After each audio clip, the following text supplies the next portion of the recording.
que se va a tratar sobre Cecilia Vicuña. Pueden hacer sus preguntas por el Facebook y las vamos a leer. Cada ponente va a hablar como máximo 20 minutos. Voy a ir avisando por el chat si alguien se llegara a pasar de los 20 minutos y los voy a presentar en la medida que vayamos hablando para que la gente los conozca también. Entonces vamos a partir por Héctor. Es poeta, ensayista, editor e investigador.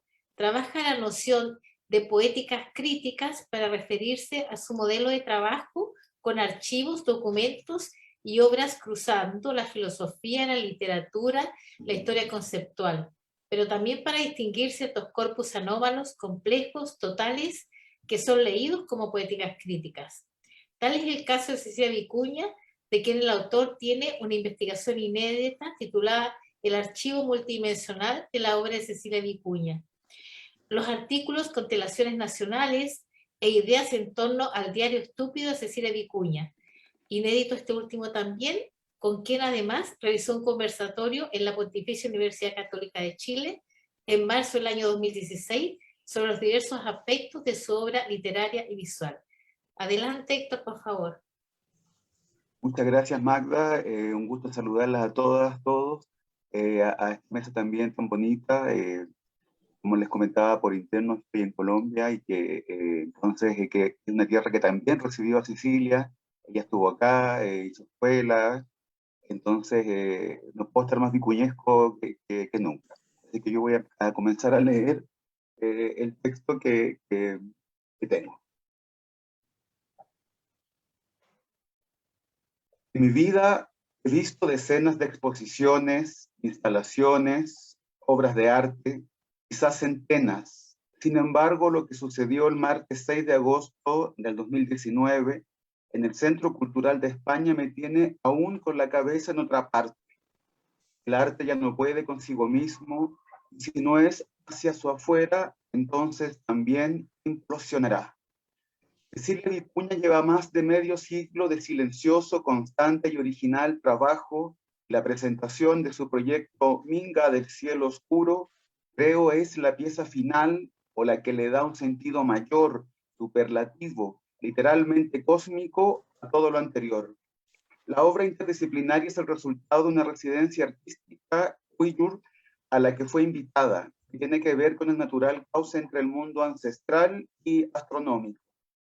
Por ejemplo, el Camino del Inca, Capacñán, como esas supercarreteras de la información ancestral llegan hoy al CERN y al Observatorio La Silla de la ESO, que es la European Southern Observatory. La poeta estuvo acompañada de Cecilia Sangüesa, historiadora del Museo de Arte Precolombino, que mostró cómo las saiguas o túmulos en esos caminos incas no solo eran señales de ruta, sino que también un calendario astronómico y el derrotero del camino de un dios, como lo es el sol en el mundo andino. Alineados según las efemérides celestes, eran también una celebración de la Pachamama. En los primeros días de agosto renace con hambre de gratitud bajo esas constelaciones que unen las zonas oscuras, no los puntos de luz, animalitos y elementos en el cielo.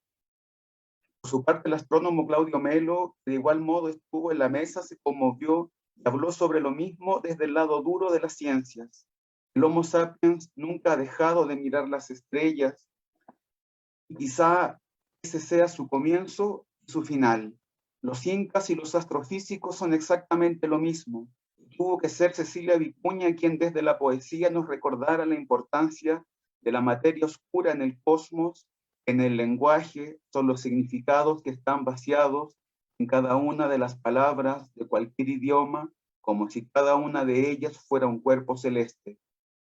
Ciertamente tuvo un montón de hermosos lapsus, errores que no son tales porque significaron en vivo la creación de nuevas palabras que iba notando como si fueran las coordenadas de ese cielo oscuro de su minga. La astronomía actual es el resultado de la cooperación de decenas de países y hay allí un ejemplo que no solo es científico, sino como especie, en el mejor de los sentidos. Solo llegamos a lo humano cuando creemos y pensamos con la humanidad. Cecilia convocó a otros artistas para la obra como lo son las mingas de las casas en el cielo. Una obra que es todo lo que camina hacia la oscuridad, que nos recuerda que como homínidos somos cromosomas, es decir, cuerpos de luz. Cada uno de los espectadores es también parte de la minga en su llamado a pensarnos, sentirnos, tratar de entendernos. Leyó poemas que eran verdaderas iluminaciones, habló en lenguas del futuro, nos hizo pensar en Novalis como un poeta inca, un supernovalis o un San Juan de la Cruz del Sur. La poesía para ella es donde decantan todos los conocimientos de lo que somos, tanto el pasado originario como los posibles futuros. Cada palabra encierra el secreto del Big Bang. Quienes sepan leer ahí el nacimiento y la muerte del universo sabrán reconocer lo que está pasando con nuestro planeta y nuestra especie. El universo se expande, nosotros nos multiplicamos, creemos saber más de lo que nos rodea y en realidad es todo lo contrario. Lo que conocemos del universo oscila entre el 2 y el 5% de un total que el lenguaje no llega aún a crear. No obstante, todo él está resumido en cada uno de los signos que nos acompañan desde que estamos aquí. Un tejido, un poema, un cuerpo, son todo el cosmos si sabemos leerlos. Las estrellas somos nosotros que hemos incansablemente buscado vida más allá. Según algunas teorías, es el Sol la forma de vida inteligente más cercana que tenemos. Posee un metabolismo y un sistema autopoyético que no dista de los mamíferos y las algas del fondo del mar. Siglos tras la vida extraterrestre y la hemos visto cada día desde la creación del planeta. Como digo, Cecilia Vicuña corona con este vínculo con la ciencia astronómica, física de partículas, astrofísica, todo lo que ha hecho desde su arte precario de mediados de los años 60. Cada palito es un vestigio del paso del sol. Cada piedrita siempre fue el recordatorio de cómo nacen las estrellas. Un tipo y un software son lo mismo, tal como las constelaciones incas que leen el vacío y la poesía mística. El Tahuantinsuyo es la Vía Láctea, sus 4 esquinas son la materia, la energía, el tiempo y el espacio. Sin duda el punto al que ha llegado la poeta, la artista, no tiene retorno. Su obra es ya patrimonio de la humanidad, lo que ella está pensando es lo que pensaremos en los siglos venideros. El miércoles 7 fue la segunda y última jornada de esta parte de la obra. Nuevamente quedamos atónitos, conmovidos, pero también apesadumbrados. Primeramente habló un experto sobre contaminación lumínica, Pedro Sangüesa, y luego un ingeniero ambiental, Álvaro Bonwald.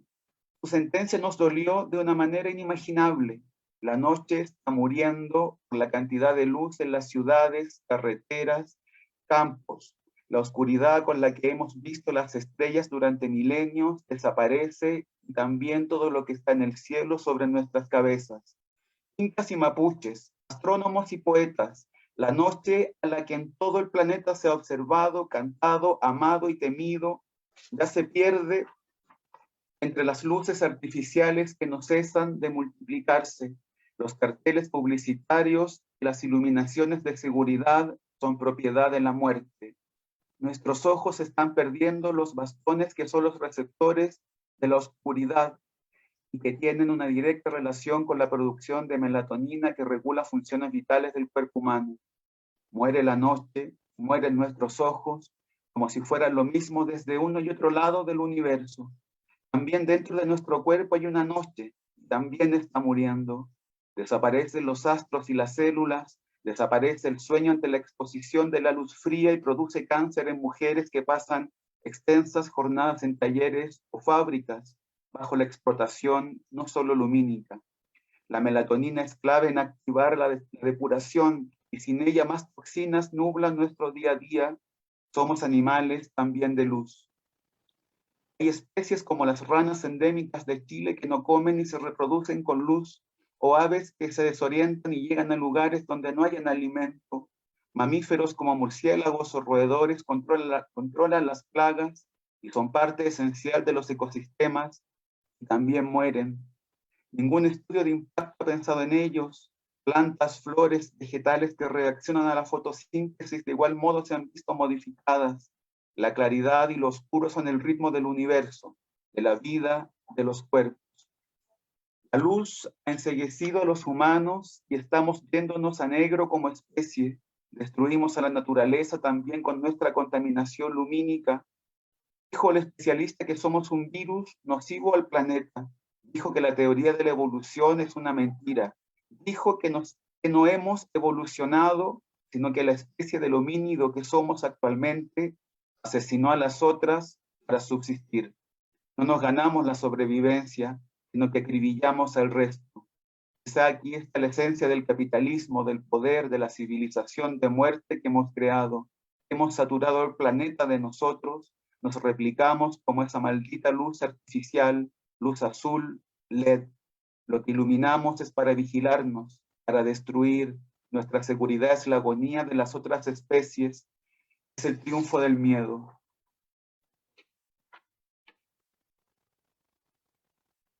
Chile tiene un 40% de personas expuestas a contaminación lumínica y las casas en el cielo desaparecen como las de la Tierra. La luz azul no está en la noche natural y las luces LED tienen un 40%. Nada de esto es coincidencia.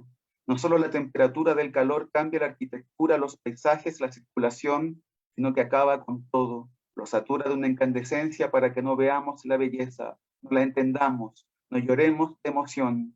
Además, las luces LED están hechas con níquel, cadmio y otros metales tóxicos que van a dar a las aguas que bebemos nosotros y el resto de las especies. En esto ya voy terminando. Nos apagamos como forma de vida y llevamos a la muerte a todas las otras. Cecilia pidió apagar la iluminación de la sala y cada uno de manera espontánea pidió perdón en la oscuridad, a la noche que estamos asesinando, a los animales y plantas que agonizan por nosotros. Cantó, su voz fue triste. Un perdón tan grande como la noche misma. La noche es la madre y la matamos. La tierra es la madre y la matamos. La luz y el agua son vitales, sus ciclos naturales y la belleza de su existencia. Día y noche, estaciones del año, nubes cargadas de lluvia y estrellas que nos recuerda la eternidad al morir. Se dijo que las pinturas rupestres, los petroglifos, brillan en la noche, tal como nuestros muertos, los deseos de que no desaparezcan. Hemos destruido los cementerios indígenas para construir uno del tamaño de la humanidad. Nos negamos a morir matándonos los unos a los otros. Nos negamos al amor, olvidando que cada persona somos nosotros mismos. Estas 2 últimas noches han sido respectivamente de luz y oscuridad, ya ninguna de las dos vuelve a ser la misma. Cierro. Esta obra de Cecilia continúa viva. Al final nos combinó a actuar en Minga, es decir, a tener fe de que podemos llevar nuestra casa por ríos y mares, bosques y cerros. Si trabajamos juntos, juntas, juntes, en cooperación, podremos llegar. Evidentemente, la casa es la tierra. Eso.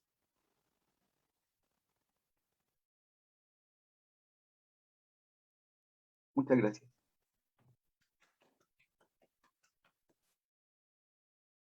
Magda, tienes el micrófono silenciado.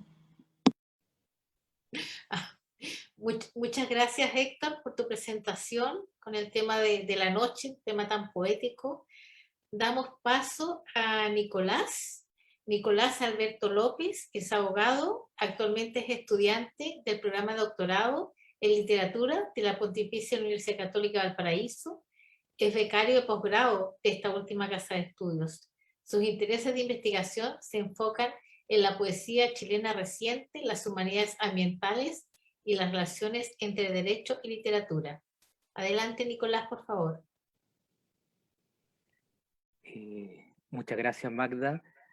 Tengo preparada esta ponencia que tiene como fin analizar parte de la obra artística y en poesía de Cecilia Vicuña como una respuesta estética a la acción antrópica y una alternativa a la manera de modular el lenguaje en la construcción de un pensamiento ecológico. Para esto, 2 ejes operativos. En primer lugar, la síntesis de los conceptos de antropoceno y cosmopolítica a la luz de las humanidades ambientales y los estudios literarios. Y en segundo, la conexión del aparato teórico sugerido con el trabajo heurístico de Vicuña, que hace con la palabra y la materialización de lo precario, mediante lo que llamaré cosmopoética. En último término, se busca responder a la pregunta ¿cómo Vicuña problematiza nuestra relación con la naturaleza si realmente hubiera tal? Y la tierra gritó, estoy viva. Así comienza una reflexión a la que nos invita el teórico de medios finés Jussi Parikka en su texto Antropoceno. Esta exclamación opera también como un disparador interesante que nos lleva a distintas imágenes. La primera que se me viene a la cabeza es un temblor. Hay más que pueden venir paladeando la expresión, volcanes, la cordillera, sedimentos rocosos de diferentes colores. Por ahora vamos a explorar de forma sucinta el ruido antropoceno. De acuerdo a Parikka, esta idea fue precedida por el concepto de era antropozoica, propuesto en 1873 por el geólogo italiano Antonio Stoppani.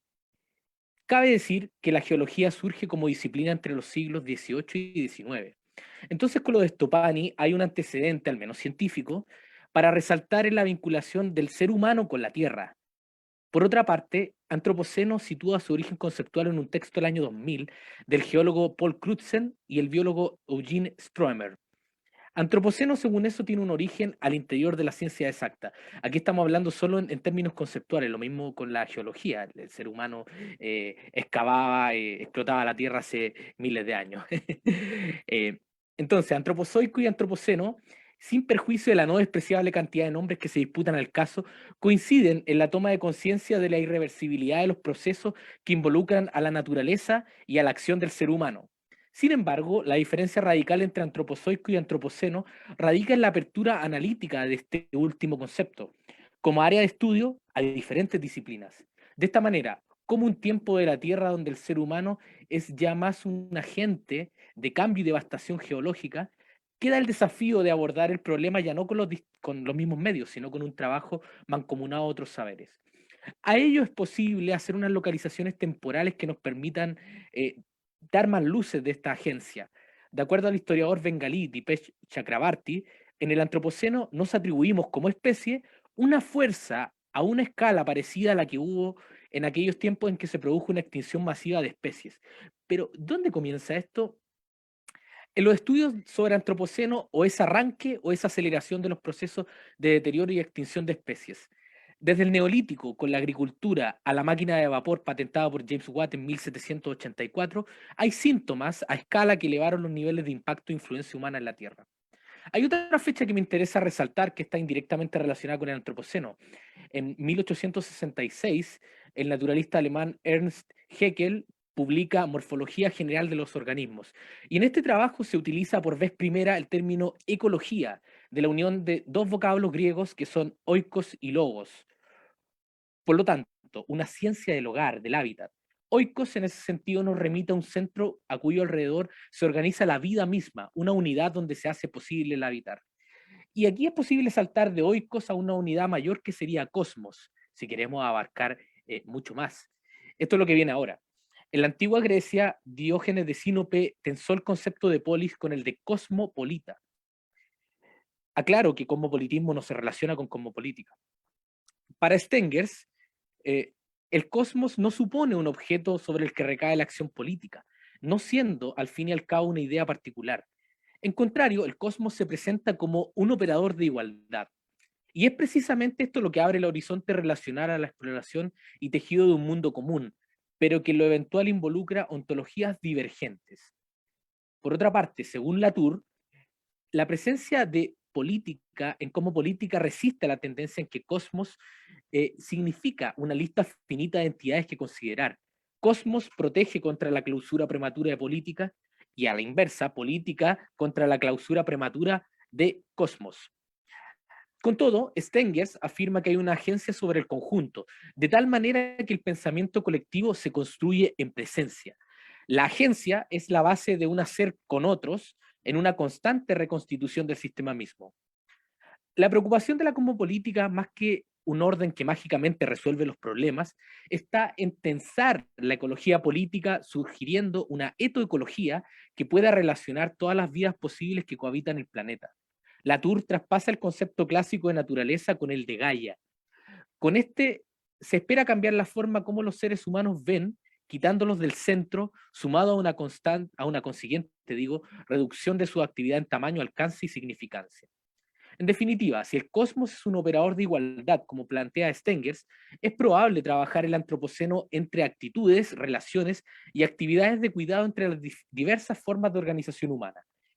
Y aquí en este lugar ingresa la poesía y el arte como interpelación a las prácticas humanas sobre el medio que habitan.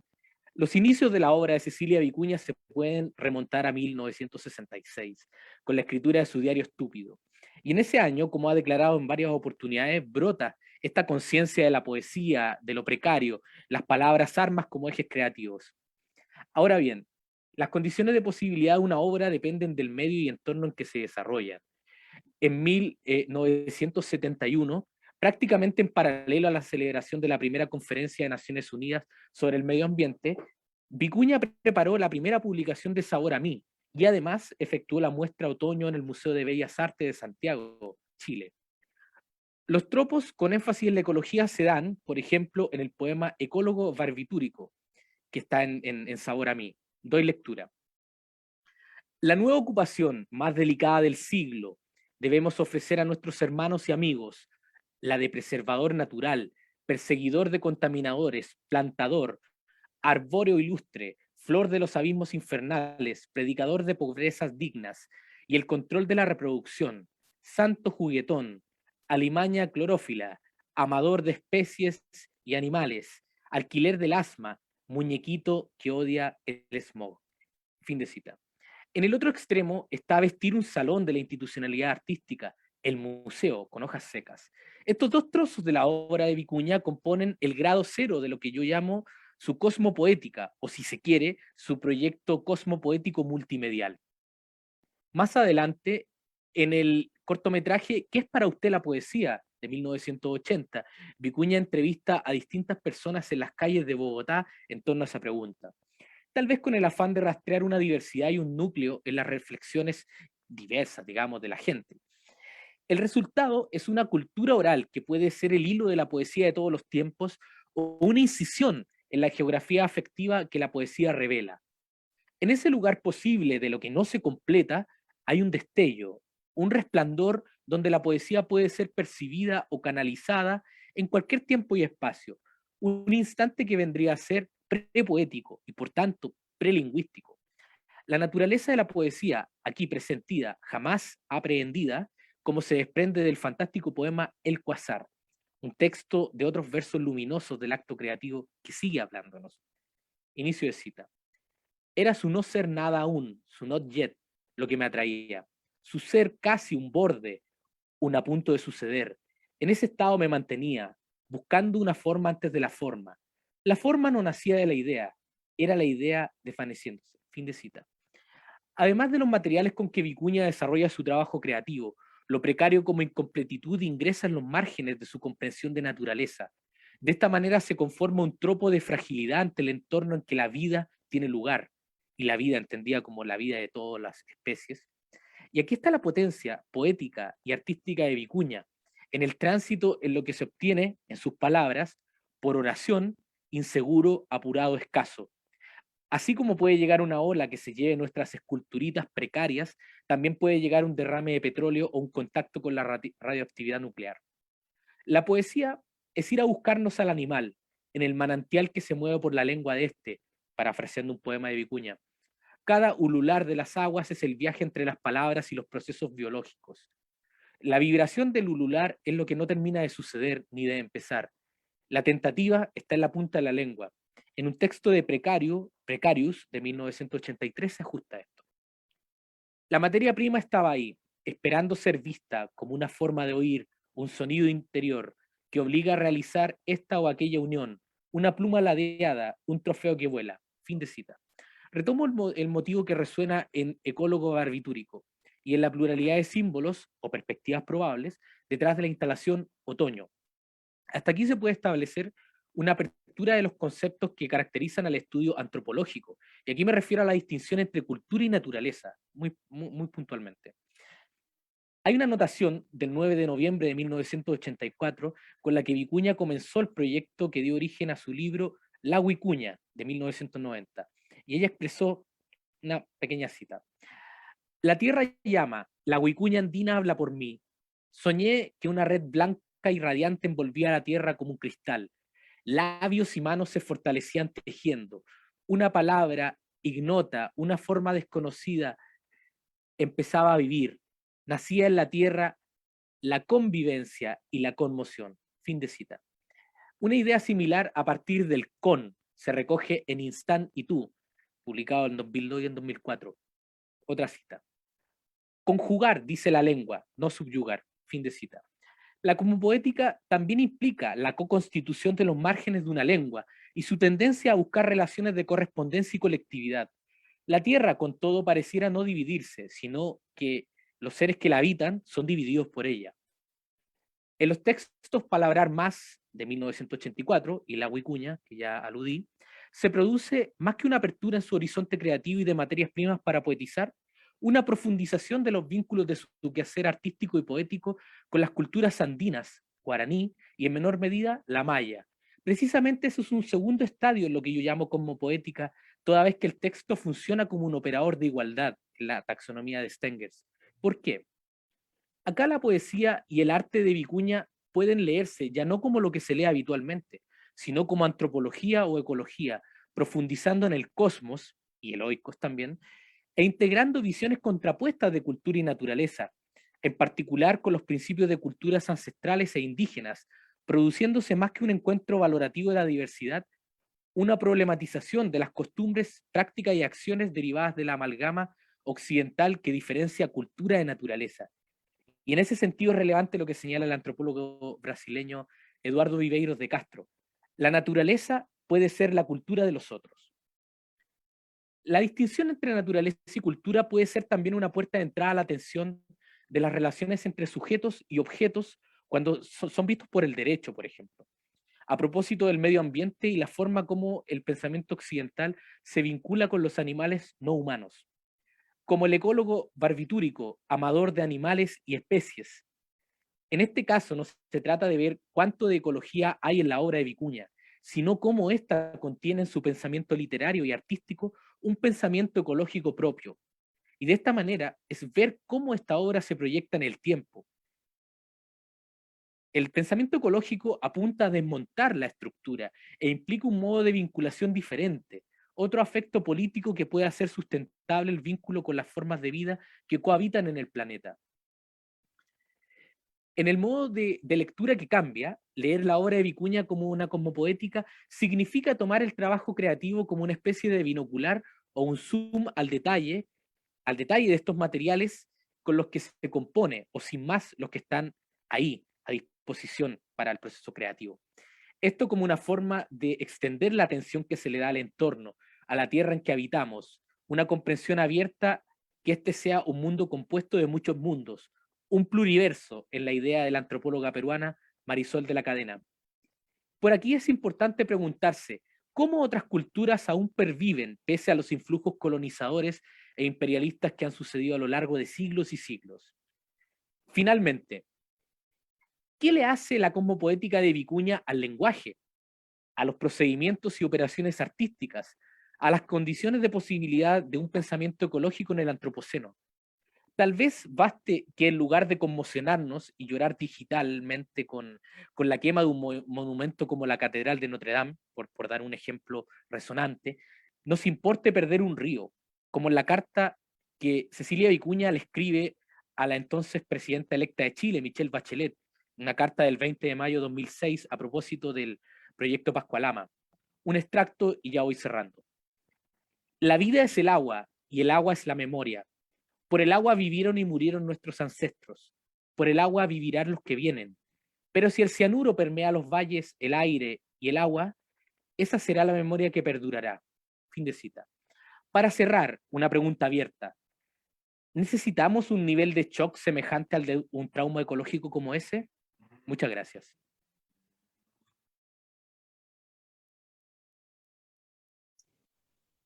Muchas gracias, Nicolás, por la informada presentación a nivel de discusión.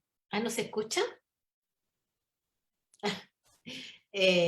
Muchas gracias, Nicolás, por tu presentación muy informada sobre el mundo de la ecología y quienes lo han pensado. Ahora vamos a dar paso a Gonzalo Rojas Canuet, cuyo apellido, por supuesto, estoy pronunciando mal, pero ella me corregirá. Es escritor y profesor de literatura, es doctor en filosofía y magíster en literatura, es académico de la Universidad Academia de Humanismo Cristiano, coordinador de la línea de literatura en la carrera de licenciatura en lengua y literatura. Las líneas de investigación que ha trabajado son poesía chilena, teoría y estética literaria.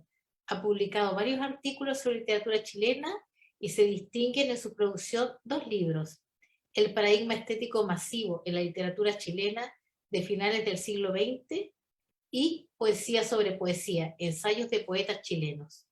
Adelante, Gonzalo, por favor. Gracias, buenas tardes, gracias Magda por la presentación y saludos también a la mesa, a los chiquillos que estamos a distancia. Así que, bueno, lo mío es hablar sintéticamente de un artículo que escribí el año pasado sobre Cecilia Vicuña, específicamente, o basado específicamente en 2 libros, Sabor a mí de 1973 y Palabra Armas de 1984. Ese artículo lo persigue más bien entender la escritura en estos 2 textos de Cecilia Vicuña, un tejido escritural de lo colectivo. Eso es lo que a mí me pulsa a mí para escribir sobre lo que voy a hablar sintéticamente de ella. Entonces, lo que pretendo hacer también es una suerte de explicación de que ella también propone en estos textos una teoría sobre la poesía, ¿ya? Y habría que entender eso en el entendido de que la teoría no es algo que funcione en abstracto, sino que es orgánica, por lo tanto se va haciendo colectivamente. Bueno, la manera que yo presento esto es a través de ciertas, si queremos decirlo, metodología, ¿no es cierto?, que tiene que ver con formas de entender o abordar los textos de Vicuña. Y para eso yo lo parcelo en 3 momentos. Uno que tiene que ver con las enunciaciones y relatos, que a eso yo le denomino hebras, y un segundo punto que tiene que ver con los discursos, y a eso yo le llamo nudos, y un tercer momento que le denomino texto, que viene a hacerse cargo de la palabra tejido. Esto obviamente haciendo el juego de los quipú de Vicuña, ¿no es cierto?, que nosotros lo sabemos y es todo un trabajo posterior al tema escritural que tiene que ver con la performance. Bueno, yo la idea de esto es proponer una forma de lectura que vendría a ser que estas hebras, es decir, los enunciados y los relatos, muestran 2 figuraciones constantes en la imagen de quien habla al interior de los textos. Es la poeta niña y la mujer erótica. Desde el nivel discursivo, que son los nudos, es la idea de enfatizar el papel comunitario y teórico de la poesía, desde su función en la sociedad. Y finalmente, desde lo textual, que le denominé tejido, se unen las hebras y los nudos para una finalidad de la poesía, si es que quiero decirlo de esa manera, ¿ya? Apurado quizás. Que esa finalidad de la poesía es un ejercicio comunitario, es decir, es lo que se conoce como la política del texto, que une desde aspectos teóricos, en el caso de mi abordaje a los textos de Vicuña, desde Rancière, Fernández Mayo y Bakhtin. Por lo tanto, desde ahí estos aspectos teóricos une a la poesía que se teoriza en su propio quehacer, distanciándose de lo individual, sino más bien enfocado a una creación colectiva. Por lo tanto, el primer punto que voy a tratar van a ser las hebras, los enunciados y los relatos que yo encuentro en Vicuña, ¿ya? En Cecilia, mejor. En Vicuña suena súper feo, en Cecilia. Además, bonito nombre.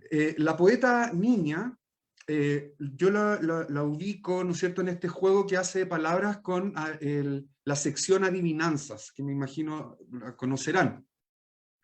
Aquí esta poeta niña juega con el lenguaje, pero desde un imaginario que lo descompone a sí mismo el lenguaje. Es decir, la poesía a favor del juego lúdico por sobre la formalidad de su uso. Antes de hacer una cita que la tengo que leer desde el computador, es a modo de ejemplo, ¿no es cierto?, que ella pregunta en esta adivinanza: dulces enajenados de color morado, los enamorados, sería la respuesta. Estas hebras son relatos del lenguaje infantil. El acto de habla estructura el control de lo que se enuncia. La voz de la poeta niña es una de las voces tejidas en el texto, que son dislocaciones de la norma. La poesía se construye desde visiones del inconsciente que sobrepasa el propio lenguaje. Habla en una dirección más próxima al inconsciente y desde su ingenuidad alejándose del habla adulta. Estas respuestas a las adivinanzas son fisuras de la norma. El lenguaje de la niña es producto de la colaboración con la imaginación y no con la lingüística. Es una hebra asociada a una función develativa de la poesía. Es el mismo lenguaje configurado y no desde el neologismo, que se entrega a otra definición. La fisura es su otro oculto en el significado que expele. Las adivinanzas, en el llamado lenguaje descentrado de Cristeva, son hebras significantes tras otro significante en el tejido escritural.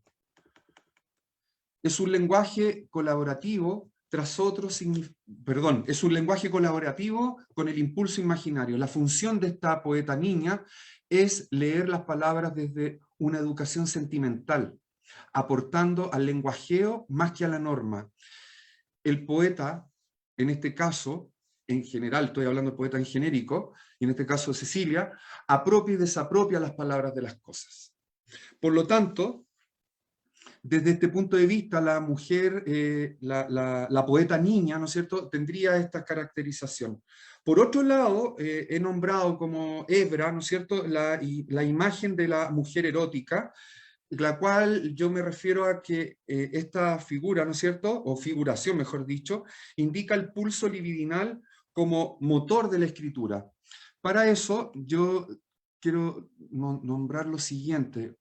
Parto de una cita del texto, ¿no es cierto? Dice: yo te ponía en la boca, los pezones, en un poco de calma. Se llaman las entradas de la música, vulgarmente llamadas orejas. Son los aparatos más suaves del amor, en la luminosidad de los orificios. En esta hebra hay una ética del contacto, al igual que la poeta niña con las palabras, relacionadas con la funcionalidad de la poesía. Como el cuerpo contacta lo libidinal, es como el lenguaje contacta el inconsciente de las fisuras del lenguaje en las adivinanzas. Este inconsciente, en lo erótico, es el conocimiento del sujeto desde el cuerpo plasmado en palabras del deseo. Niña y mujer erótica son fisuras de la poeta que usa para reconocerse en el conocimiento cuando se acerca a la energía libidinal, la fuerza rizomática de todos los seres humanos. Eso por un lado de las hebras. Por el lado de los nudos, que yo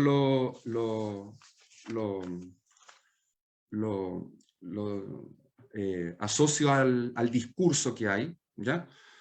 Esto analizan los discursos contenidos, es decir, la funcionalidad de la poesía de Cecilia. Y esto lo veo específicamente en dos discursos potentes que que yo creo que están, que es lo comunitario y lo que trato de configurar, ¿no es cierto?, que es una teoría sobre la poesía. Para esto, el primer nudo tiene que ver con la idea de la poesía colectiva. El arte como arma de conciencia colectiva, pública, en el receptor, en donde radica lo comunitario, radica en el poder del arte y también en donde está la pugna del discurso estético que se desea instalar. El vigor del arte está fuera de su producción. El autor es un filtro pasivo, la recepción es social. Es la fuerza vital de lo colectivo, es lo que se llama vivir la escultura o hacer escultura viviente, porque sinceramente la escultura soy yo, enuncia ella en Sabor a mí. Es el germen de su producción performática actual. Este tema es para otro escrito, creo yo. Rancière, en política de la literatura, conversando con la modulación del reparto de lo sensible, entiende que la literatura es la pugna de la sensibilidad a instalar friccionadamente en la sociedad. Ahora, esa sensibilidad es el modo de entender el mundo. Desde ahí, el lenguaje se vuelve controlador de percepciones e ideas, tal como Barthes esquematizó al fascismo en La muerte del autor en el año 87. Es la lucha que existe para proponer la hegemonía de los signos que interpretan el mundo. No se trata de la influencia de cierto autor sobre otro, indica. Se trata del modelo poético y metapolítico instalado por la literatura en cuanto tal, al que nuestras ciencias humanas y sociales deben en gran medida sus modos de interpretación. Esto es, instalar una política del poder, es instalar una sensibilidad, conceptos y frases, administra el lenguaje, por lo tanto las conciencias. Cecilia Vicuña y el lenguaje construyen una comunión, el receptor colectivo. En la teoría de la recepción, Jaus especialmente, el receptor cierra el proceso creativo. Para Cecilia Vicuña, es la comunidad la que apropia las sensibilidades, es la fuerza centrípeta de las conciencias que pivotea distintas redes discursivas. El poeta, por lo tanto, es un mediador de dicho proceso, un flujo entre lo no dicho y lo evidente. El artista, entonces, convoca ambos espacios y esta acción entendería al arte como acto político. Cecilia Vicuña, entonces, comenzaría en estos libros lo germinal que en la actualidad ella produce en formato performance, en especial por esta política del arte que germina en la disolución de la solemnidad vertical del estatuto creador-autor.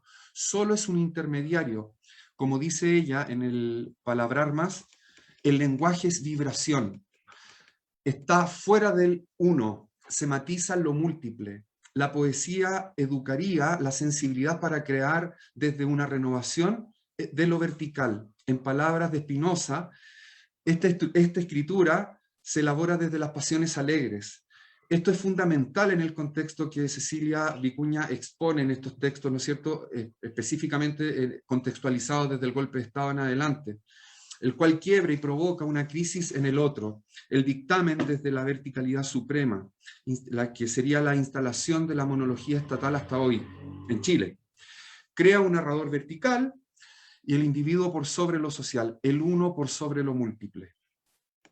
Eso con respecto a al nudo 1, ¿no es cierto?, que tiene que ver con la poesía colectiva.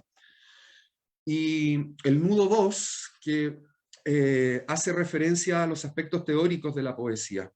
Para eso, comento lo siguiente. Cecilia Vicuña dice, una palabra comienza y termina en el aire. Sale en Palabrar Más. Esta teoría de la poesía en el libro citado se encuentra con mayor presencia, ya que Vicuña, o Cecilia, ya he dicho así, en casi todos sus libros explica su creación poética que va desde la curatoría a lo teórico. En este libro hay una sistematización concreta. La poesía debe comenzar y terminar en el aire. El flujo vital circula agenciadamente para territorializar y desterritorializarse, como devenir entre la conciencia individual y la conciencia social. Dicho eso, Cecilia Vicuña no separa vida y obra. Es lo mismo. Incluso separarla es negativo para el flujo entre ambas conciencias, que sería la individual y la colectiva, para que estas mismas conciencias funcionen. La palabra está herida porque no la oímos o porque la hemos separado de la vida, pregunta ella. Con esos dos puntos de inicio se habrá de saber cómo funciona y bajo qué conceptos. Lo central es lo que significa palabrar más. Esto es la construcción de fisuras del lenguaje desde el inconsciente, por ejemplo, las adivinanzas, a la verbalización del acto de habla. La palabra hecha conciencia, entendiendo esto como la imagen del inconsciente en palabras. Es la relación, disculpen, es la relación entre el lenguaje y colectividad. Por lo tanto, el lenguaje inicial en el inconsciente es lenguajeo, significante tras significante, como dirá Cristeva. Palabrar más se une con palabrir. Preguntar es sondear o lanzar el anzuelo para buscar en el fondo del mar, dice Cecilia. Es lo que Longino, desde el texto Lo Sublime, propone como el buen consejo. Es decir, este anzuelo es la capacidad sensible y cognitiva para buscar en ese fondo del mar. Es la construcción de la subjetividad para leer el inconsciente. Palabrir es la función del poeta. Preguntar en este inconsciente y extraer en palabras esa inmaterialidad. Palabrir descubre metáforas condensadas en la palabra misma, nos dice Cecilia. Disloca el significado con la capacidad de perder el miedo a la norma y así imbuirse en la zona incógnita del lenguaje. El poeta como artesano de lo inmaterial.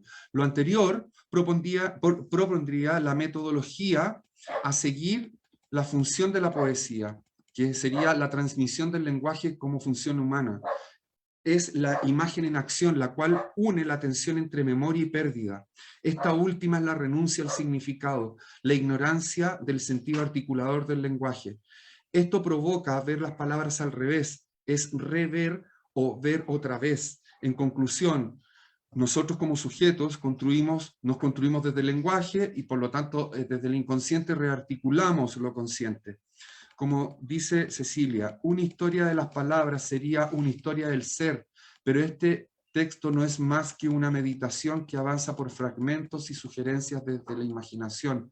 La imagen en acción, una vez perdida la memoria, debemos actuar desde la ignorancia, leer en nosotros mismos, buscar en nuestras propias palabras desde hoy. Es quizás ver al revés, revés es rever o ver otra vez. Las palabras, sus compuestos y derivados llegan a contradecirse a lo largo de la historia para que podamos hablar, revelar, volver a velar. Y por último, terminando el tema de los discursos, ¿no es cierto? Voy a los tejidos, que el tema es el paraguas mayor, ¿no es cierto? O sea, habría otro mayor, pero para mí en este caso, en este minuto, ¿no es cierto?, vendría a ser lo textual. Uno podría después, ¿no es cierto?, seguir trabajando una poética, que sería como ir desde la hebra, ¿no es cierto?, hasta pasando por los tejidos, que es lo textual. Este texto, ¿no es cierto?, los textos que estoy citando, ¿no es cierto?, reúne una poética, ¿no es cierto? Dicho así, ¿no es cierto?, el énfasis de su poética está en la idea del arte comunitario que resignifica desde la precariedad una tarea que tiene la poesía con la sociedad. Entre el individuo, que en este caso el poeta, y lo tribal, que sería lo colectivo, se infiere una función y finalidad de la poesía. Se puede resumir al menos desde estos dos libros las líneas temáticas: la poesía como acto revolucionario, que se conoce en el caso de Cecilia como arte comprometido, como eroticidad, que sería el pulso libidinal del cuerpo expresando su deseo a manifestarse, como lenguaje de la infancia, momento más cercano al instintivo o lo prerracional, es decir, como propuesta teórica y metodológica del acto poético. Y finalizo, ¿no es cierto?, que todo esto de lo colectivo que he comentado, ¿no es cierto?, tiene que ver con un ejemplo a seguir que lo trato acá con un teórico, ¿no es cierto?, que es Bakhtin, que es el sentido de lo colectivo acá llevado a la responsabilidad en lo colectivo. Es decir, hay un vínculo entre el artista con el colectivo y ahí hay una responsabilidad, es decir, hay un tema ético en el fondo, que es bueno repensarse en ese sentido. Y también es bueno repensarse, y que lo ha hecho Cecilia, ¿no es cierto?, desde su condición de artista multidisciplinaria, en diálogo con ese colectivo, ¿no es cierto? Esta idea de la responsabilidad es la idea del artista con el mundo, es decir, lo ético en lo político y en lo colectivo en el ejercicio escritural. Es decir, esto finalmente lo puedo ir dialogando con este teórico ruso, ¿no es cierto?, llamado Bakhtin. Finalmente, desde lo ético, Bakhtin habla de la responsabilidad desde los actos éticos que el escritor tiene con la llamada otredad. Estos actos desarticulan lo monológico del escritor mirándose desde su propio yo. Responsabilizarse desde la otredad es el primer intento polifónico y carnavalesco que debe tener el arte con la sociedad. El sujeto es con el otro, con la historia y su carga ideológica. Por esta razón, Bakhtin, desde la palabra ajena, construye un sujeto inacabado, abierto a la incertidumbre del mundo, más que elaborador de verdades que aumentan la monología. En Cecilia Vicuña, esto es fundamental para entenderla en sus reflexiones sobre lo colectivo y la función que la poesía debe tener en la puesta en escena de nuevas metáforas. Su acto ético es de responsabilidad con lo comunitario, en especial desde lo femenino y la precariedad, que en este caso lo asocia a lo ancestral. Su flujo estético abunda en esa línea de la responsabilidad. La conciencia estética de Cecilia es la de provocar desde la propia vida y no desde la obra, es decir, la inflexión vital en lo colectivo. El poeta, en general, se vivifica en el otro comunitario. Cualquier pensamiento mío con su contenido es un acto ético individual responsable. Es uno de los actos éticos de los cuales se compone mi vida, como dice Bakhtin. En mi vida única, concebida como un actuar ético permanente, porque la vida en su totalidad puede ser examinada como una especie de acto ético complejo. Yo actúo mediante toda mi vida, y cada acto y cada vivencia aislada es un momento de mi vida en cuanto a actuar ético. Este pensamiento, en cuanto a acto ético, es integral, tanto su contenido semántico como el hecho de su presencia en mi conciencia real de hombre singular, de hombre totalmente determinado y en determinadas condiciones, es decir, toda la historicidad completa de mi pensamiento. Ambos momentos, pues, tanto el semántico como el histórico individual, están unidos indivisiblemente en la valoración de un pensamiento concebido como acto responsable. Eso sería. Muchas gracias.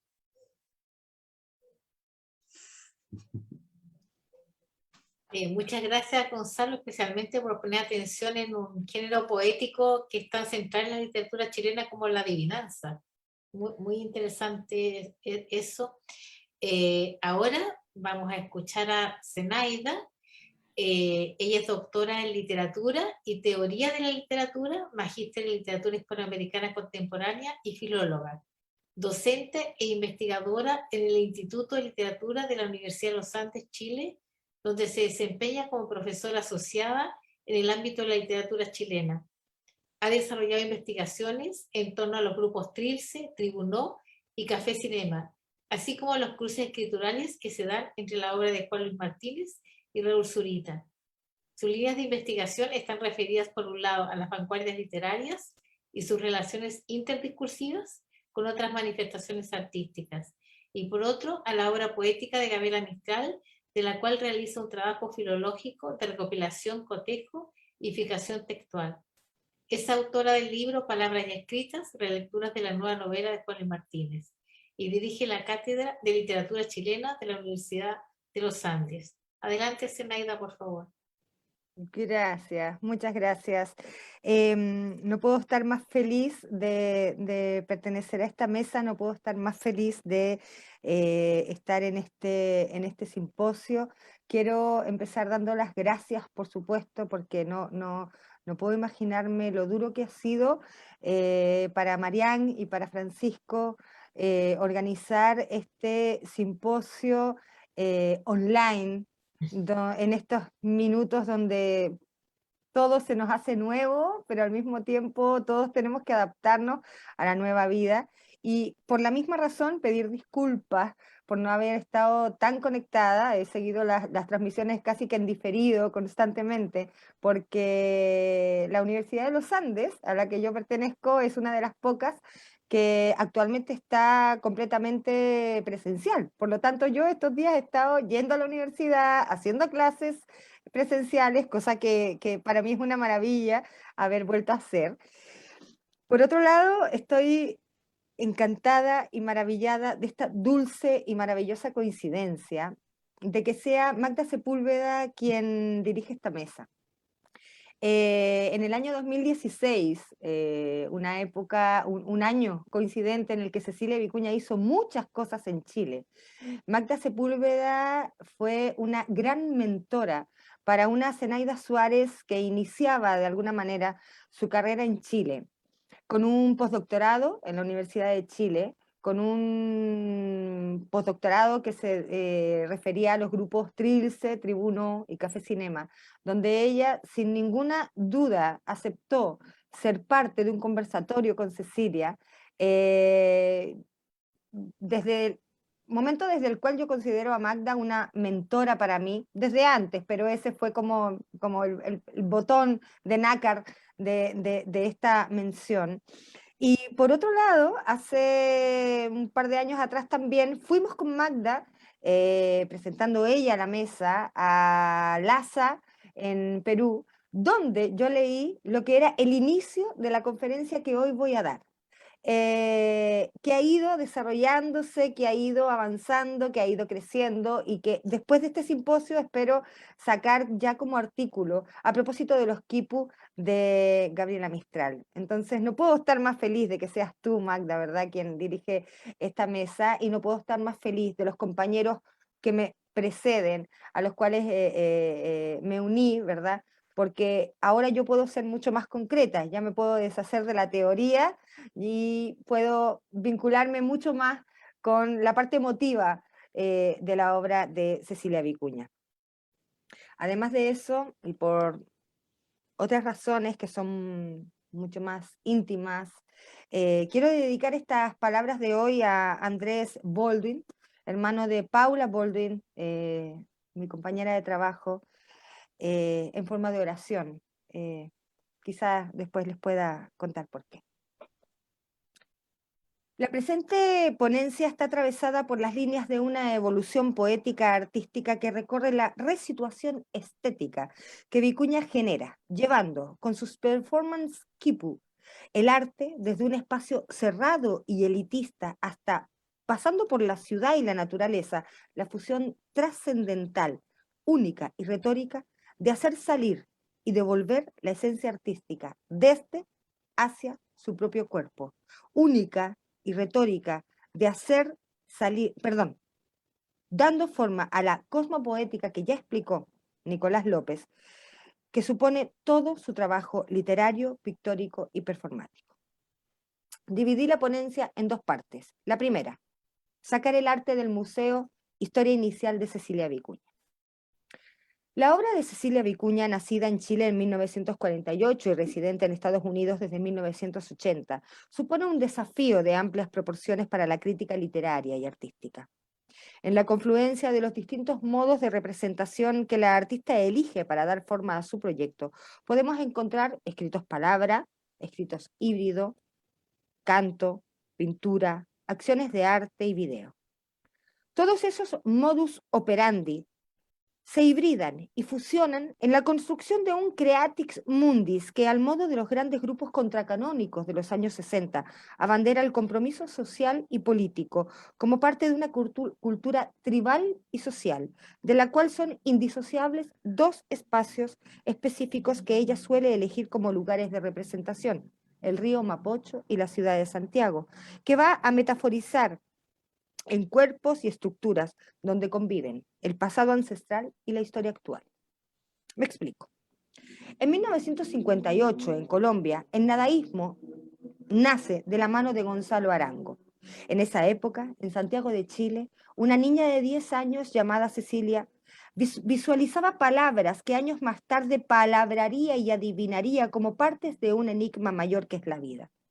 A la sazón, en otros lugares de América, como Brasil y Estados Unidos, el concretismo y la Beat Generation completaban el triángulo de referencias que servirían unos pocos años después a la soñadora de palabras, para armar un bello imaginario en torno a la idea global de lo tribal. Y es que Cecilia Vicuña fue desde chiquita una sensible visionaria que supo leer, en la época en que vivía, el nacimiento y la presencia de los grandes movimientos con los que se identificarían tan profundamente su arte, a tenor de las necesidades más urgentes del planeta en que se desarrollaba su propia existencia.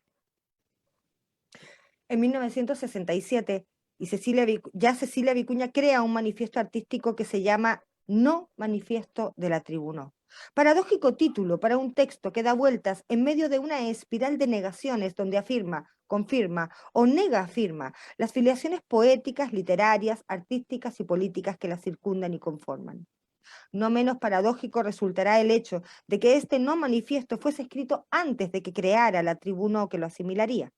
Así explica Cecilia el momento en que terminó de escribirlo, precisamente en ese conversatorio donde Magda fue copresentadora conmigo. La palabra tribuno todavía no existía en mi imaginación ni en la imaginación de nadie. Cuando terminé el manifiesto, un 22 de septiembre de 1967, en la pieza de una adolescente vicuña, dije, ¡ah, chucha! Eso sí que es increíble. Entonces, ahora que ya tengo el manifiesto, ahora necesito una tribuno.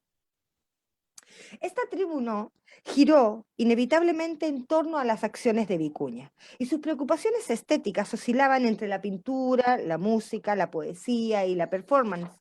Cecilia fue la ideóloga, creadora y motor de este colectivo que se asimiló como hippie o como beatnik, pero sobre todo como libre, socialista, erótico, exento de técnica y ajeno a toda institucionalidad alienante que lo rodeaba, contracanónico y contrahegemónico. Ni mucho menos eran seres homogeneizados o estáticos en torno a un concepto grupal acabado, sino que eran literalmente una tribu, y como miembros tribales se valoraban en su especificidad y se retroalimentaban mutuamente desde el amor universal, materializado, en ese socialismo utópico que representó la unidad popular, a través de la cual construyeron una visión idílica del Chile de fines de los 60 y principios de los 70, una especie de paraíso terrenal en el que la suerte los había ubicado geográficamente. Estas características nunca van a desaparecer de la obra de Vicuña, al contrario, a medida que ha ido pasando el tiempo, la idea de lo primigenio como un modo de articular la historia y comprender sus procesos se ha ido acentuando.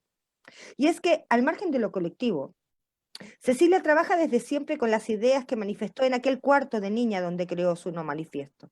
En este sentido, no podemos olvidar una de sus primeras intervenciones en solitario, titulada Otoño, y retitulada luego, irónicamente, Salón de Otoño, por Nemesio Antunes en 1971, con la cual Vicuña llena una sala del Museo de Bellas Artes de Santiago, con hojas recogidas del Forestal y del Parque Quinta Normal, ayudada por los jardineros, a modo de inversión del estatus metonímico del arte de museo, es decir, introduciendo la realidad más simple, que no por ello más hermosa y más emotiva, de las hojas secas del otoño dentro del salón de arte y dándole, al modo duchampiano, una categoría de artefacto con la que primigeniamente no se las relacionaría. Tal y como afirma Meredith Clark, más allá de ser poeta, estoy citando, y artista visual, podríamos decir que su rol se aproxima al de un DJ cultural. No obstante, en vez de encontrarla en un club mezclando elementos de luz, sonido y palabras, la hallamos urdiendo y tramando estos medios en la calle, el río, las montañas, las carreteras y las galerías de los museos internacionales. Y más adelante añade, mujer que convierte el silencio en sonido, la palabra en hilo, el agua en palabra. Por casi 5 décadas, Cecilia nos ha mostrado su manera única de ver. Pero la mejor explicación de lo que supone y conlleva la obra de Cecilia Vicuña la da ella misma cuando, en el catálogo del Festival Poesía y Música, celebrado en el Centro Cultural de España entre el 1 y el 3 de septiembre de 1916, escribe, mi trabajo habita lo que no es aún, el futuro potencial de lo no formado, donde el sonido, el lenguaje y el tejido interactúan para crear nuevos significados. En enero de 1966 empecé a crear instalaciones precarias y basuritas, objetos de escombros, estructuras que desaparecen, junto con quipus y otras metáforas textiles. Llamé a estos trabajos arte precario, creando una categoría independiente, un nombre no colonizado para ellas. Los precarios evolucionaron, transformándose en rituales colectivos y performances orales basados en el sonido disonante y la voz chamánica. Lo fluido y multidimensional de esos trabajos les permitieron existir en muchos medios y lenguajes a la vez. Creados en y para el momento, las performances rituales reflejan una tecnología espiritual ancestral, un conocimiento del poder de la intención individual y comunal para sacarnos a nosotros mismos y a la tierra. Sanarnos, perdón. Primero sobrevino al escuchar con los dedos, una memoria de los sentidos. Seguir su voluntad equivalía a descubrir una forma de pensar. Los senderos de la mente que recorría escuchando el material conducían a un antiguo silencio esperado ser oído. Lo precario es lo que se obtiene por oración, inseguro, apurado o escaso, del latín prequis, precarios, plegaria. Oración es cambio, es peligro instante de la transmutación. El deseo de la ofrenda, el cuerpo es metáfora, nada más. El poema no está en el ábral en la tierra, ni en el papel, sino en el cruce y en la unión de los tres en un lugar que no es. Cecilia Vicuña. Segunda parte, quipus y otras hierbas. En el arte de Vicuña, como anunciara ya, se hace manifiesta la fusión arte-vida de los neovanguardistas, la crítica a la pasividad del espíritu de los nadaístas, la vuelta de mira a los pueblos originarios de los beat y la gradual importancia que en el arte tiene la fusión entre los espacios, las imágenes y las palabras que constataron los concretistas. Reflejo del rechazo al capitalismo que crecía de forma exponencial entre los años 50 y 70 del pasado siglo. No es extraño, entonces, que en su obra se difuminen los límites entre los diferentes modos representativos.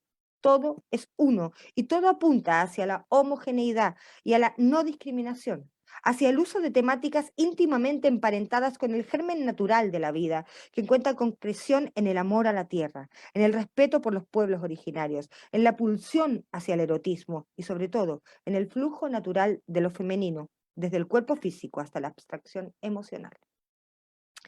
Entre las acciones de arte más representativas de Cecilia Vicuña se encuentran los quipus, que son conjuntos de cuerdecillas anudadas que utilizaban los habitantes del antiguo Perú precolombino, con tintes mnemotécnicos para hacer cálculos numéricos o recoger historias o relatos.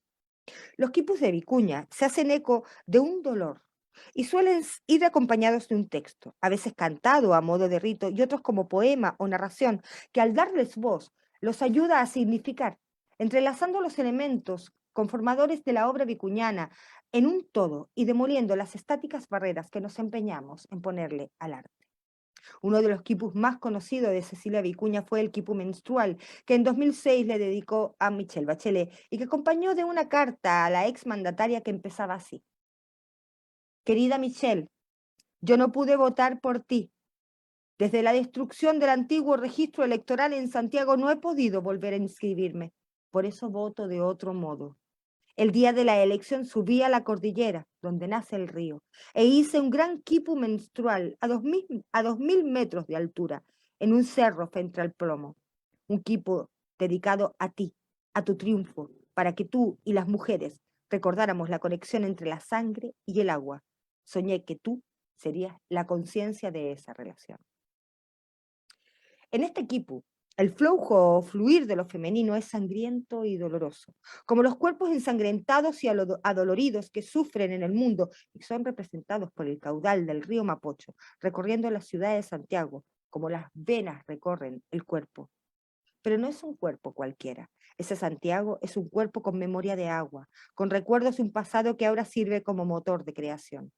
Ese es precisamente el impulso que activa toda la obra de Vicuña. Ninguna de sus acciones artísticas está basada en la idea de arte por el arte, sino al contrario, se basa en la premisa del arte imantado al alma, del arte transformador y más que nada, del arte removedor de conciencias, cambiar la vida, transformar el mundo, si me permiten a estas alturas, parafrasear a Breton. Espacio y arte son, antes y ahora, en la obra de Vicuña, actantes primarios que se entrelazan para dar vida a sus quipus, instalaciones, performance, cantos y escrituras, que representan siempre un fluir y que en muchas ocasiones se emparentan íntimamente con todo aquello que es arrastrado por el río Mapocho, obligado a recorrer la aldea tribal, es decir, la ciudad de Santiago. En 2014, y solo por elegir otro de los cientos, Cecilia instala en el Museo de la Memoria y los Derechos Humanos el quipu de los lamentos. En esta ocasión, el quipu estuvo acompañado de una performance y Cecilia leyó: nuestra historia es un telar vivo. Esto es red, el tejido de nuestras historias. La historia más decisiva es el dolor de los pueblos originarios y los torturados. La primera acción ritual es acariciar los sonidos, oír lo no oído, el sufrimiento de los desaparecidos. Así, como puede verse en estos dos quipus ejemplares, sus tejidos transitan por infinitos lugares discursivos que acaban confluyendo real o metafóricamente en el espacio, a veces idealizado, otras repudiado, que conforman el río Mapocho, el río de los mapuche, la ciudad de Santiago y la historia de Chile, a pesar de su pretendida calidad de efímera, perduran por siempre ya en la memoria de quienes los conocen. Por otro lado, los materiales que utiliza Vicuña en sus performances son naturales. En fin, hallados en la naturaleza o provenientes de ella, son fuente resignificante y ponderan la fusión cuerpo, naturaleza, esencia, discurso. Recuerdo ahora, por ejemplo, su performance Patipelaos, también en julio de 2016, en la Casa Central de la Universidad de Chile, donde hilos de lana azul y pintura azulosa de frío embadurnaron los pies de quienes allí junto a Cecilia decidieron descalzarse para luego recorrer a paso lento el camino que lleva hasta la sala del Archivo Andrés Bello, donde se expone su cuadro a Gabriela Mistral, homenajeando la esencia mistraliana de pureza y amor íntimo a los más desfavorecidos. A propósito de sus textos performáticos quipu y la manera de interpretarlos, Macarena Ursúa afirma en su trabajo sobre las performances Aural y Mapocho que el análisis sería desde el punto de vista de la convergencia entre palabra e imagen, la relación del paisaje con la naturaleza en la obra del artista, la que se plantea como un arte total. Ya sea un poema visual, espacial o auditivo, siempre operan los distintos registros. Y por otro lado, de cómo la presencia del paisaje es una forma de contrarrestar la intervención cultural de este, para así intentar volver a un estadio original, o al menos apuntar a esta memoria.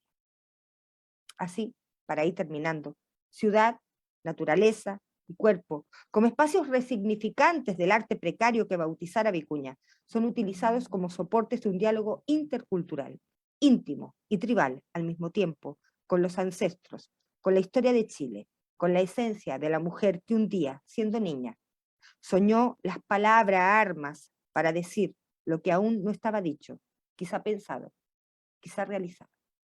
Muchas gracias.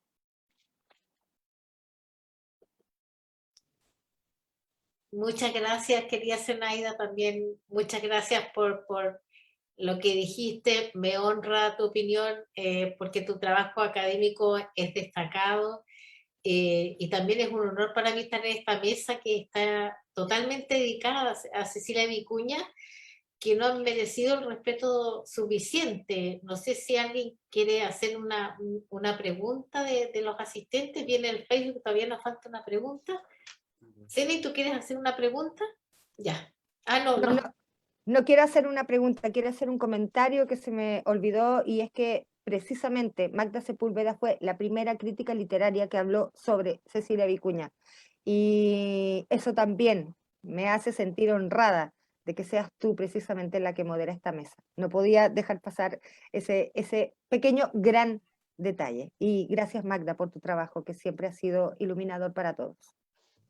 No, qué amable. Estoy viendo si hay preguntas en el Facebook y no veo, entonces no sé si otras personas asistentes acá quieren hacer preguntas o puedo preguntar yo, no sé. Pregunta tú, pues, Magda. Yo tengo una pregunta que es sobre el campo literario chileno y es ¿por qué no se le ha dado el Premio Nacional de Literatura o no se ha propuesto lo suficiente a Cecilia Vicuña, pero sí los colegas de artes visuales, que todos los años hacen una campaña proponiéndola? ¿A qué creen ustedes que se debe como un cierto rechazo que tiene la crítica chilena hacia Cecilia Vicuña? Yo creo que la crítica literaria, el mundo literario más bien, y ahí pongo la crítica, la Cecilia no es del lote, no es del lote, ¿cachai? Lo voy a decir de esa manera, ¿no? Entonces, cuando digo lote es que tú haces, aparte de los vínculos afectivos que siempre están, digamos, no hay lote ideológico y no hay lote de perspectiva. Y en ese caso de la Cecilia yo creo que no calza en ese punto de la perspectiva. Sigue siendo bicho raro para la crítica, como tú preguntas, ¿no es cierto? Para la crítica sigue siendo un objeto, lo vamos a decir así, como objeto en su producción, ¿no es cierto? Medio jabonoso, ¿no? Es complejo asirlo como objeto de producción. Es decir, por lo tanto nosotros desde la crítica, ¿no es cierto?, estamos al debe con ella, po. Y el otro tema del lote es también político, y ahí yo creo, hay un tema desde el feminismo, ¿no es cierto? Desde el tema hasta patriarcal, si se quiere decir de esa manera, ¿no es cierto?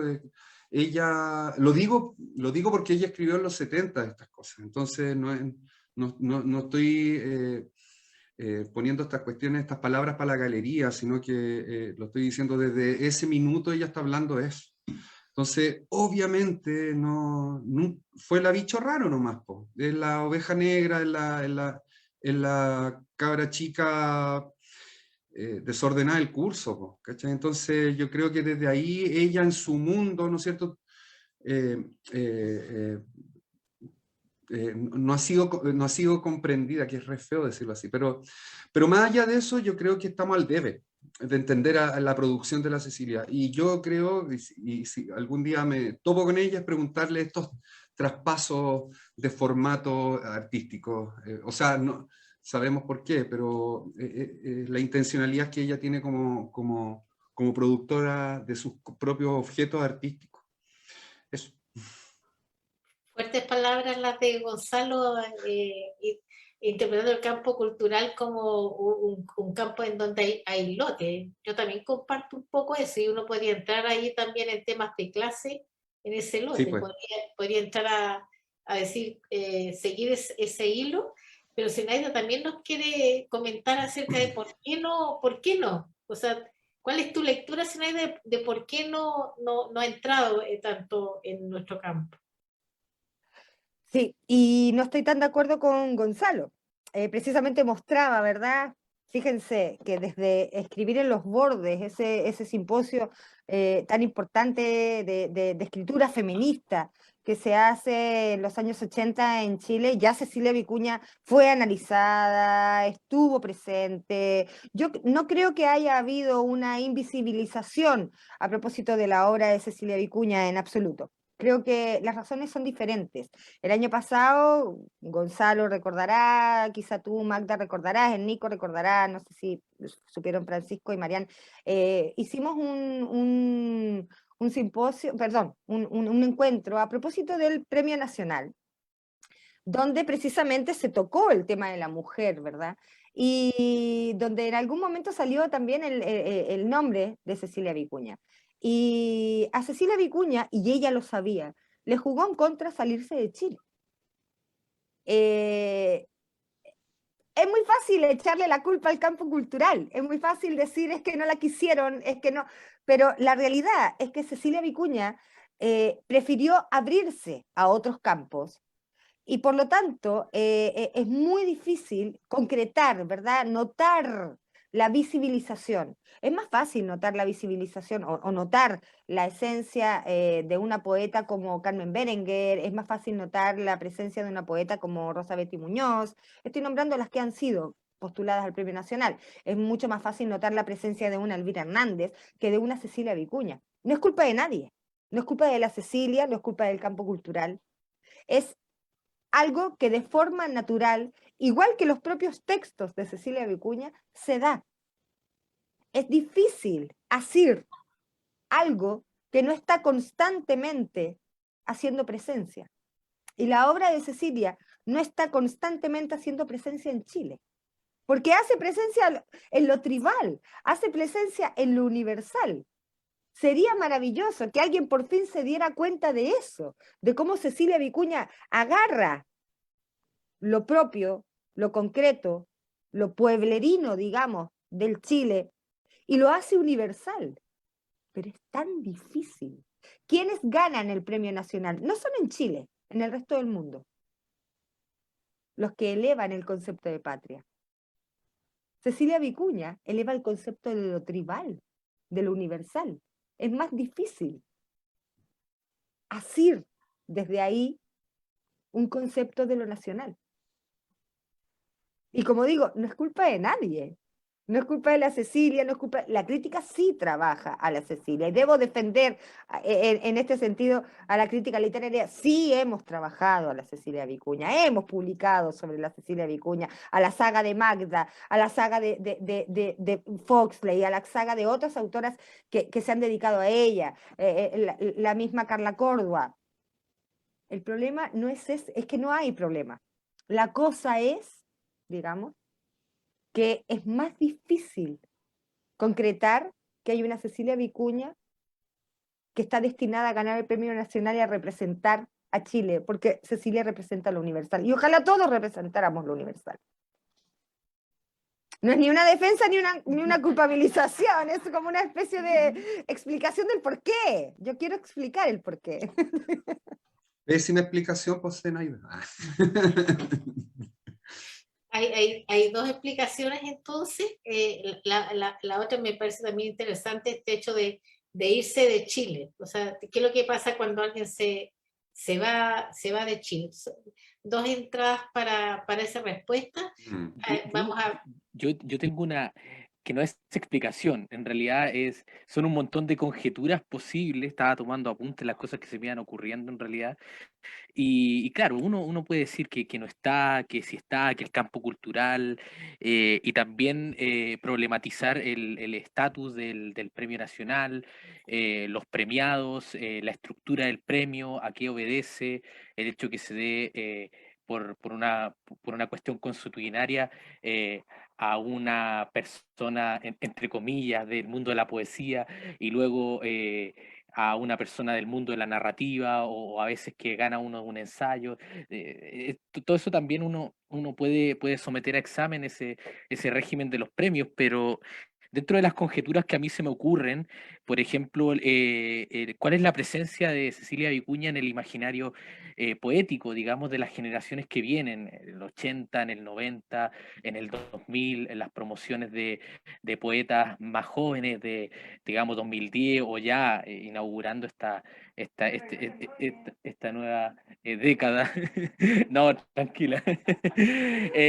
También pienso en la diáspora de las publicaciones o digamos, una falta de continuidad de la lectura del proyecto. O sea, si el artículo, uno de los primeros artículos sobre la poesía de Cecilia Vicuña, que es el de Magda del año 2000, y luego digamos, bien parcializado, estudios sobre lo precario, sobre algunos aspectos de la poética, tampoco son muchos, entonces tiene que ver cuál es la presencia, el impacto, entre comillas, a estudiar, a seguir una especie de tradición poética, no quiero encerrarme en el concepto, y de hecho Cecilia Vicuña lo ha dicho a propósito de las dos antologías que le han editado, por lo menos este siglo, que Soy Yo en LOM, y la última que salió este año, que es Cruz del Sur, por Lumen, Random House, que ya tiene un tiraje mucho mayor. O sea, eso también puede ser una especie de respuesta y pregunta a la presencia de los libros de Cecilia Vicuña. ¿Dónde la encuentro? ¿Dónde la leo? Yo aquí me anoté que hay una reedición de Palabrar Más de 2005 que la hizo Ril, la reedición que hizo la UDP de Sabor a mí del 2007, y está esta edición preciosa de Catalonia, de El Censurado, del 2013, que trae textos que eran del Diario Estúpido. Y lo otro es sí, lo que decía Zenaida a propósito de Cecilia Vicuña en el contexto global. Entonces, a mí por lo menos me interesa cómo un trabajo como el de ella se inserta, digamos, en un contexto global. O sea, ella ya está planteando cosas en el año 71, cuando en el 72 las organizaciones internacionales se ponen de acuerdo para hablar sobre los efectos del calentamiento global, hace más de 50 años. Entonces, ella empieza a hablar desde un imaginario que tiene que ver con la naturaleza, con el cuidado también del medio ambiente, digamos, de forma oblicua. Entonces, eso me parece relevante destacar. De hecho, al Premio Nacional de Humanidades que premiaron ayer, si no me equivoco, que es José Rodríguez Elizondo, le hacían el paralelo a propósito de que él estuvo en Vietnam, que conocía a Ho Chi Minh. O sea, no voy a hablar de los méritos o deméritos de este premiado ni nada de eso, pero también cómo el premio también logra insertar a esta figura que fue José Rodríguez Elizondo en un contexto mundial. Entonces también cómo podría insertarse el trabajo de Cecilia Vicuña, digamos, de ida y vuelta, o sea, en el año en que ella comienza su producción literaria y artística, y de vuelta, cómo la encontramos en el año 2019, para ir 2 años atrás con la exposición de Héctor a propósito de esta muestra preciosa que se hizo en el Centro Cultural de España, con la que Héctor dice que completa este gran proyecto de obra. Es interesante también ver cuál es el lugar, en definitiva. Bueno, no me enredo más, estas son mis conjeturas. Centro Cultural de España, pero no Centro de Arte de la Moneda. Bien, muchas gracias. Yo creo que como no hay otra pregunta, no sé si alguien quiere decir algo más. O si no, vamos cerrando, agradecerles a todos sus brillantes exposiciones. Muchas gracias y espero que nos veamos todos de nuevo prontamente. Chao. Chao Magda, gracias. Chao, gracias a ustedes. Chao. Mariana, Gracias a que estén todos, muy gracias bien, Marian, gracias muchas gracias, Francisco. Marian, Francisco. por la organización, Muchas muchas gracias a gracias y la invitación. Se pasaron. Gracias a ustedes. Que estén muy Gracias bien. por Chao, la chao. organización maravillosa. Gracias. Muchas gracias. Y con esta mesa damos por cerrado nuestro simposio, Francisco. Así que ha sido un broche de oro la mesa de don Zenaida, Gonzalo, Nicolás y Héctor, que lamentablemente se tuvo que retirar. Así que abrazos y nos vemos pronto. Chao. Chao, chao.